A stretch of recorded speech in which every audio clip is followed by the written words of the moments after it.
ang dahilan nitong forum na ito ay para masabi natin, maipaliwanag natin na ito yung mga plano namin gawin at ano yung aming pangangailangan sa iba't ibang mga stakeholder upang pagandahin ang sitwasyon ng traffic. Sir, Yeah. harap po tayo sa camera. Next Oo nga. question po.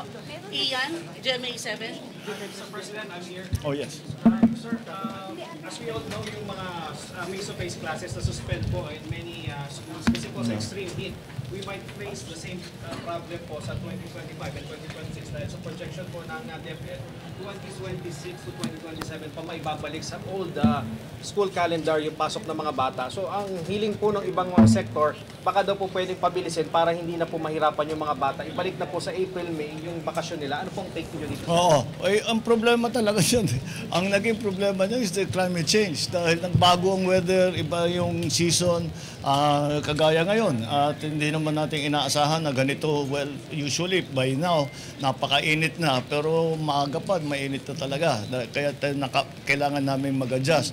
So, constant yan, hindi naman baka, siyempre, hanggat maaari, gusto natin balik sa dati. Dahil I think medyo may consensus na talaga na mas maganda yung dating schedule.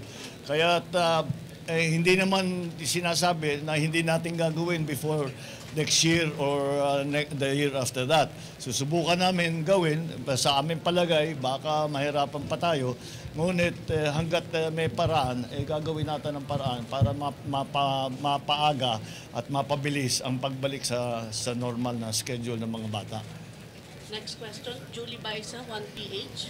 Sir, ano po yung inaasahan nating specific commitments or gains from the trilateral summit po in Washington? Well, this is essentially an agreement between the United States, Japan, and the Philippines on cooperation in terms of maintaining security and freedom of navigation in the South China Sea. And that is the essence of it. But of course, it will contain more details in the sense of how that intercooperation will be implemented. So that is what we are going to discuss now when we go to Washington and speak with Prime Minister Kishida and with President Biden. Yeah. Rizal Insigne, IBC 13. Hi. Sir, sinabi po kahapon sa NHA na aprobado na po yung budget for Cavite-Bataan Interlink Bridge. So, kailan po yung possible na matatapos po ito? Tsaka, ano po yung tulong na ito sa economy dahil madadagdagan daw po yung... tulong ng? Sa economy po dahil madadagdagan daw po yung mga trabaho para pag once Napakalaking tulong. Well, sa traffic lang, malaking bagay yun. Dahil hindi na maging dead end yung Bataan kasi may tulay na. So this is one of the big advantages of that. At very progressive naman ang probinsya ng Bataan. So we can give it even more impetus. Basta ang advantage ng kalsada ng tulay ay yung lugar na hindi masyadong madaling mapuntahan ay bubuksan mo. It will make it cheaper to transport goods, make it cheaper to transport passengers. It will make it easier for the infrastructure to be built up because siyempre may daan na at meron na tayong pwedeng gamitin.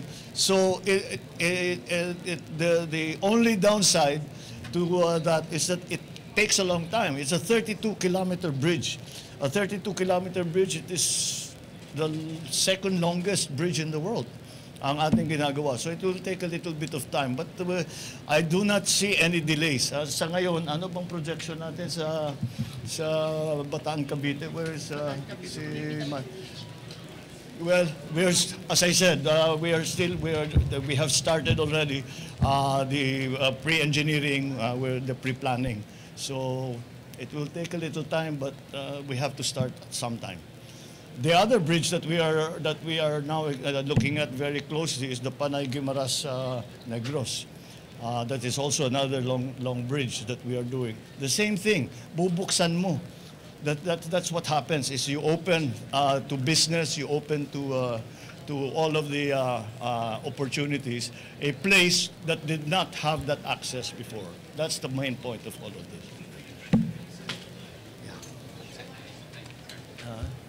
They're asking when the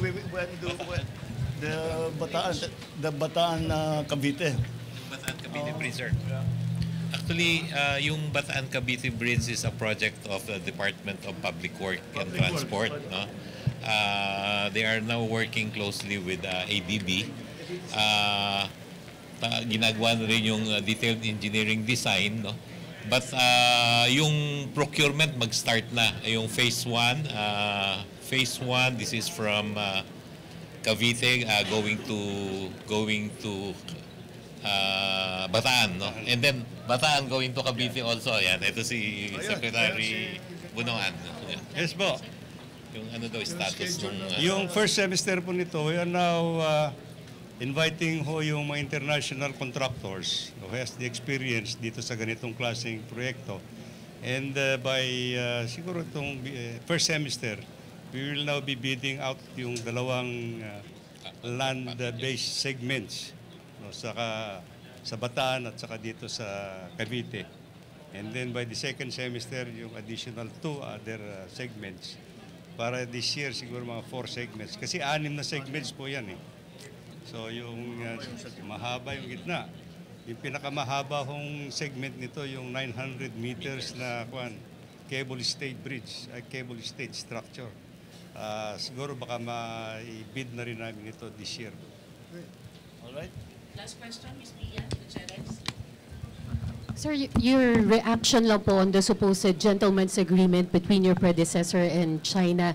Do you believe that the supposed agreement, gentleman's agreement on the West Philippine Sea, do you believe that the supposed agreement placed our national position at risk in the West Philippine Sea? And if so, should the former president be accountable for that?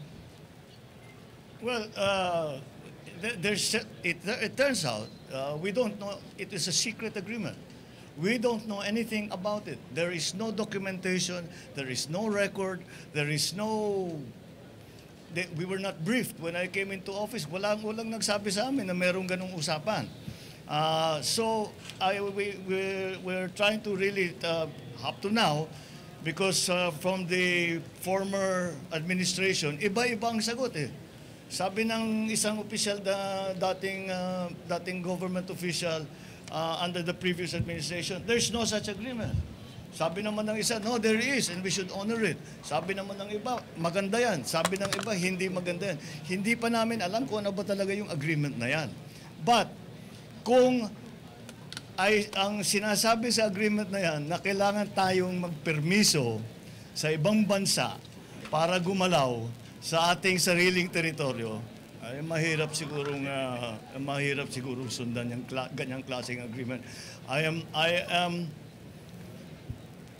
am horrified by the idea that we have compromised through a secret agreement the territory, the sovereignty, and the sovereign rights of the Philippines. That is something we still have to clear it up. We are waiting for Ambassador Wang to come back from Beijing na umalis siya, and I asked to see him. Baka siguro sa pagbalik na. At ipaliwanag niya, sino bang kausap mo? Sino ba talagang kausap mo? Anong pinag-usapan ninyo? Anong pinag-agrihan ninyo? Was this an official thing or was it a personal thing? Ano ba ito? Dahil wala kaming record. Kahit saan ka tumingin, walang record. So sikretong ginawa lahat ito. Bakit nila ginawa? Kung gagawin man nila, ba't pa nila ginawang sikreto? Nakakapagtaka nga eh. Kaya it's not a good situation. Sir, do you plan to talk to former President Duterte about We are talking to his former officials. Maybe not the president himself, but all his former officials. Tinatanong namin, ano ba yan? Ipaliwanag niyo naman sa amin para alam namin yung ginagawa namin. And we still haven't gotten a straight answer. All right? Thank you. Thank you.